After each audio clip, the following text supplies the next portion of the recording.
Shalom, selamat pagi Bapak Ibu, saudara-saudara dan keluargaku yang diberkati Tuhan Yesus Kristus. Firman Tuhan pagi ini saya ambil dari kitab 2 Timotius pasal 3 ayatnya yang pertama. Demikian firman Allah. Ketahuilah bahwa pada hari-hari terakhir akan datang masa yang sukar. Kalau saudara baca ayat 2 sampai 9, maka ayat ini mempunyai judul perikop keadaan manusia pada akhir zaman. Saudara-saudara sekalian, dari ayat yang tadi saya sampaikan bahwa kehidupan manusia itu bermacam-macam tipe. Ya, saya menilai, saya menganalisa ada 3 jenis manusia yang menjalani hari demi hari dengan tipe yang berbeda. Yang pertama adalah ada orang yang melakukan aktivitas, yaitu orang yang tidak memiliki mimpi. Lalu yang kedua, ada orang yang hanya bermimpi. Dan yang ketiga adalah orang yang melihat mimpinya menjadi kenyataan. Di tengah-tengah bangsa Indonesia dan dimanapun engkau berada, kita sedang berada di akhir zaman, saudara. Kira-kira posisi saudara sebagai orang yang tidak memiliki mimpi, hanya bermimpi, atau saudara melihat mimpimu menjadi kenyataan?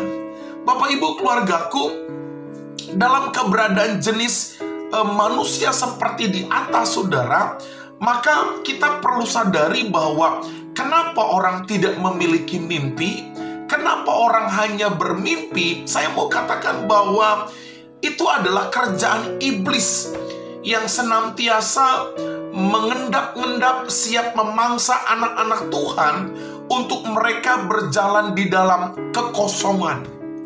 Tetapi orang yang melihat mimpinya menjadi kenyataan, berarti dia sedang berjalan bersama-sama dengan Tuhan dan dia tidak terpengaruh dengan roh-roh yang iblis kerjakan. Pagi ini saudara, firman Tuhan saya beri judul 7 roh yang berbahaya di akhir zaman. Bapak Ibu keluargaku, saya akan menyampaikan ada 7 roh iblis, 7 roh yang berbahaya yang dikerjakan iblis di akhir zaman, sehingga kita menjadi orang yang tidak memiliki mimpi, bahkan menjadi orang yang hanya bermimpi. Nah, roh yang pertama adalah roh keserakahan, saudara. Roh keserakahan adalah roh yang membuat manusia tidak pernah merasa cukup, tidak pernah merasa puas. Apapun yang dia terima, dia tidak pernah puas. Dia selalu ingin lebih, lebih dan lebih. Lalu yang kedua adalah roh kemunafikan. Ini membuat manusia hidup dalam kepalsuan dan ketidaktulusan, sehingga memakai agama sebagai sebuah topeng. Hati-hati saudara, kita akan menjadi orang yang tidak punya mimpi, bahkan hanya bermimpi, karena ada roh kemunafikan di dalam diri kita. Lalu yang ketiga adalah roh egoisme. Ini membuat manusia hidup dalam ketidakpedulian dengan orang lain. Masa bodoh orang mau mengalami apa, masa bodoh orang seperti apa, yang penting dia mau, yang penting dia mendapatkan apa yang dia mau. Yang keempat adalah roh perzinahan. Ini membuat manusia tidak ada komitmen menjaga kesucian, baik dalam kehidupan, bahkan dalam sebuah pernikahan. Yang kelima adalah roh tawar hati, saudara. Membuat manusia mudah kecewa dan tawar hati terhadap sesama, terlebih terhadap Tuhan.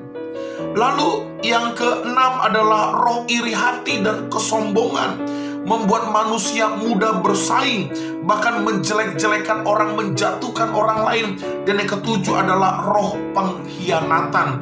Membuat manusia tidak setia, yang kemudian menghalalkan segala cara untuk mencapai kepentingannya. Bapak Ibu, ketujuh roh berbahaya ini sudah ada di akhir zaman, sudah ada di sekeliling kita.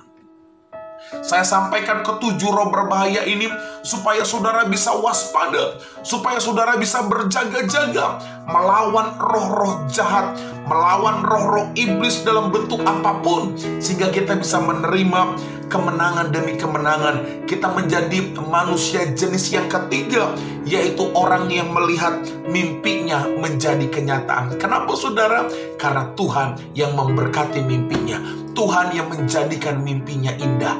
Pagi ini saya mau katakan, apa yang menjadi mimpimu? Jangan biarkan kita tidak memiliki mimpi. Jangan biarkan kita juga hanya bermimpi. Tapi pagi ini saya mau tantang saudara, apa yang menjadi mimpimu? Wujudkan mimpimu, nyatakan mimpimu dengan kekuatan Tuhan. Hati-hati dengan roh keserakahan, roh kemunafikan, roh egoisme, roh perjinahan, roh tawar hati, roh iri hati dan kesombongan, dan pada akhirnya roh pengkhianatan. Selamat pagi keluargaku, tetap semangat, andalkan Tuhan. Minta Roh Kudus bekerja, menguasai hidupmu, dan jadilah orang-orang yang melihat mimpinya menjadi kenyataan. Shalom, Tuhan memberkati.